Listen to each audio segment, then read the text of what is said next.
Dilala çiçeklerini yaqtırıp anlap kelyapkan umaqlarım, keşlikinglar xayrlik bo'lsin.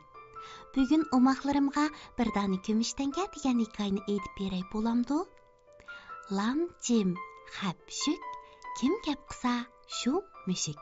Undaqda umaqlarimning qiliqi menda bo'lsin-a. Burunning burnisida bir kumush tanga bo'lgan ekan.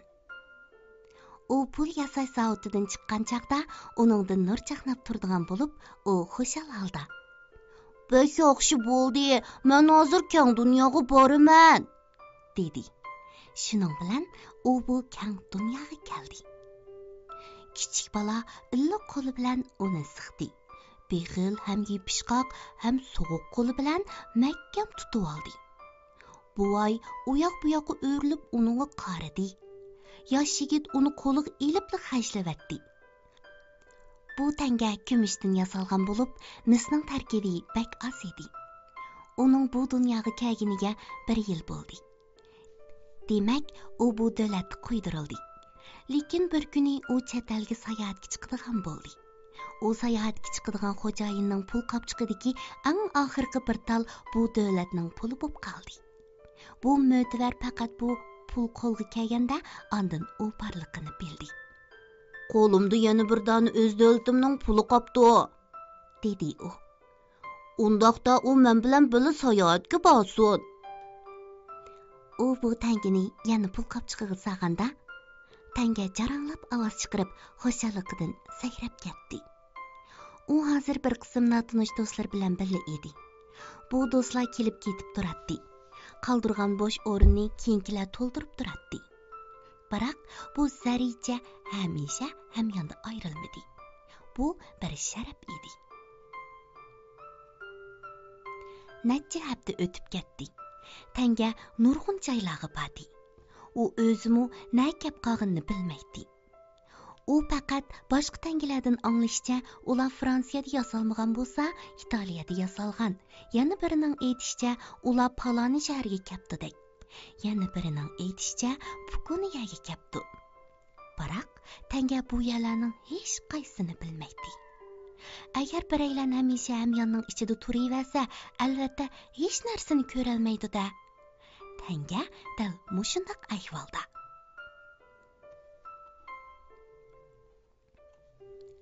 Ammo bir kuni hamyonning og'zining etilmaganligini payqadi. Shuning bilan u o'g'irliqcha hamyonning ig'ziga yomishib berib, sirtqi natchini qarab oldi. U bunda qilmasligi kerak-a? Biroq u intayin qiziqdi. Kishilar hamisha bu xil qiziqish uchun badal to'laydi. U asta yonchiqqa qechib kelib oldi. Bu kuni kechda hamyon chiqarib olganda tanga yonchiqda qolib qoldi. U boshqa kiyimlar bilan birga salga elib chiqildi. U dumlab yerga tushib ketdi. Hech kim uni anglamadi ham ko'madi. Ikkinchi kuni atiganda bu kiyimlar yana uyga olib kelindi. U mo'tivar kiyib safarni davomlashtirdi. Ammo bu tanga bu yerda qolib qoldi. U biraylan tarbidan boy qilib, yana chiqib kishilar uchun xizmat qilishga majbur bo'ldi. U boshqa ushyan bilan birga ishiltildi.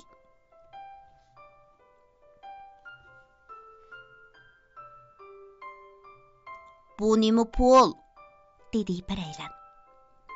"Bu davlatning puli emas, bu yog'in pulkan." "Ozroqmi foydasi yo'q?" Tangining aytishicha, uning hikoyasi dal bu yerdan boshlangan.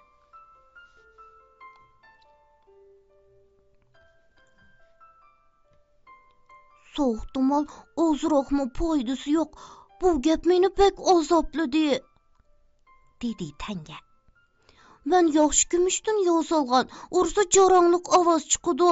Hukumat tamg'isi rost. Bu odamlar cho'qim xatolashdi. Ular hargiz meni demadi. Biroq shundoq ular meni ko'zdidi. Meni ozroqmi foydasi yo'q deydi. Men bu ablahni o'g'irliqcha ishiltishim kerak dedi menga erishgan odam. Shuning bilan men boshqalar tarafidan qo'ldan qo'lga o'tdim. Kunduzi boshqalar tarafidan tillandim. Soxta pul, foydasi yo'q." Men darhol uni ishiltib yetishim kerak. Men naqadar bechora tanga. Agar mendagi kumush, mendagi qimmat va tamoqning asraqmi foydasi bo'lmasa, bularning menga qandoq ahamiyati bo'lsin? Kishilar meni qimmatim bor deb o'ylasa, ondan qimmatim bo'ladi.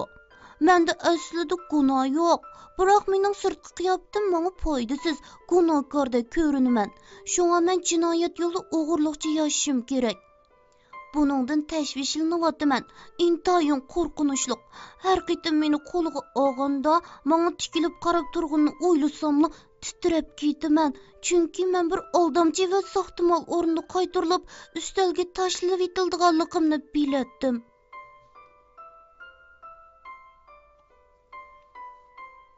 Bir qitim men bir kunlik ishga qusibdi-da, nomrod bir qeri mo'mayning qo'liga tushib qoldim. U meni tashlab etishga amalsizdi. Hech kim meni olmadi. Shuning bilan men uning qalbidagi qayg'uga aylandim. Men bu saxta pul bilan boshqalarni aldishim kerak, dedi u.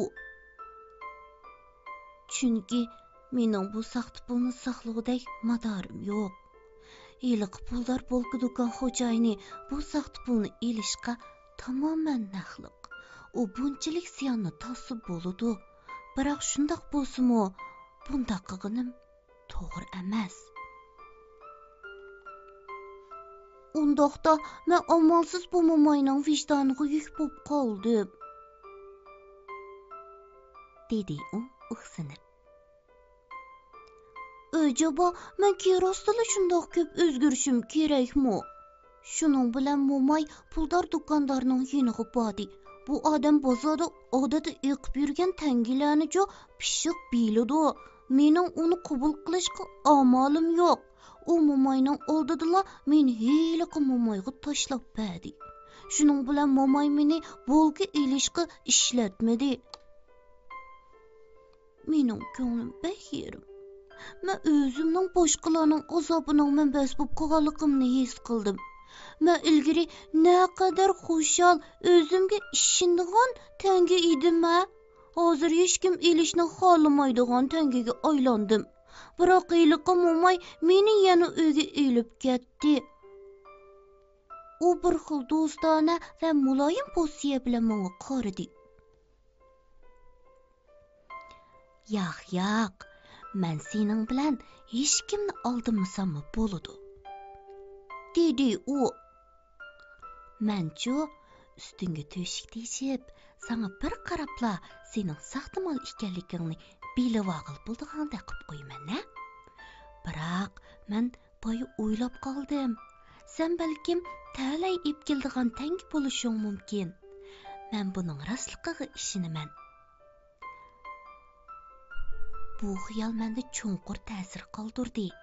Men sana bir tal to'shik teshibchu, ip o'tkazib, talay tangi sibdida, qo'shnimizning qiziga esib qo'yman-a, dedi. Shuning bilan u menga to'shik teshib, ip esib bolaning bo'yniga esib qo'ydi. Bu bola qarab kulib, meni suyatdi. Men kechicha uning illiq va sodda ko'kragida yotdim. O'tganda u meni qo'liga ilib tadqiq qildi. Uningga bir o'y paydo bo'ldi. Men uni his qila olaman-da, albatta. U bir qo'ychini ilib, ipni kesib etdi. Talay tangisi, dedi u. Hozirli bilamiz. U meni ochiq suvga silividi, hamma yerim yeshil rangga aylandi. U to'shikni etib, meni pokka surtdi. Kashqurum bo'lganda men ilib lotoriya sotadigan odamning yiniga berib, uni boy qilgan lotoriya setib oldi. Ko'nglim intayin yerim bo'lib ketdi. Men bilma.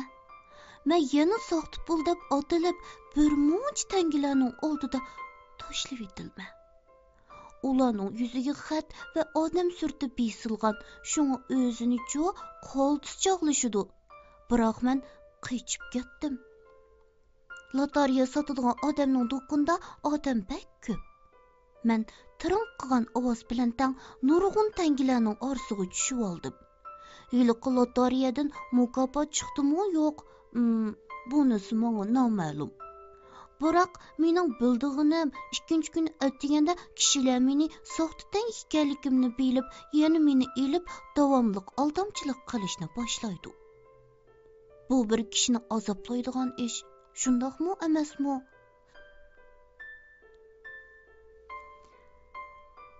Xeyli bir mezgilgacha men qo'ldan qo'lga bu do'kondan u do'konga o'tib yurdim. Ang oxirida bir yo'lovchi keldi.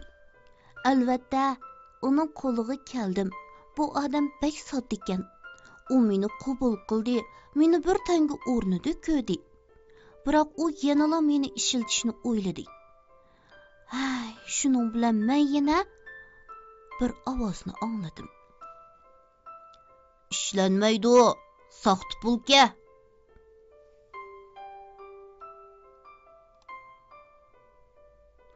Men uni haqiqiy pul qatorida qabul qilgandim, dedi bu odam.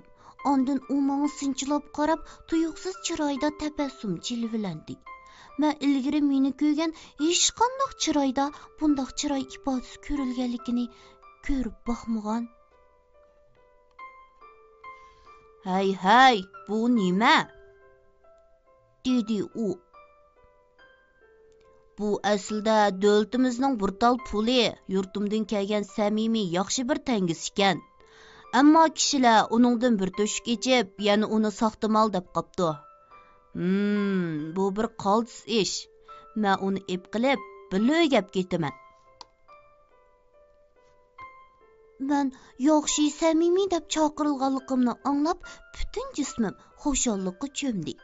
Hozir men uyga ib ketilaman. U yerda hamma odam meni taniydi.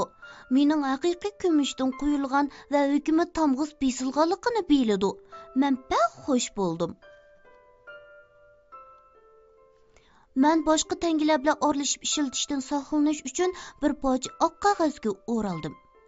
Faqat xushallik so'rinlarida nurg'un davlat kishilari bir yerga jam bo'lganda, ondan ko'pchilik ko'z tildim.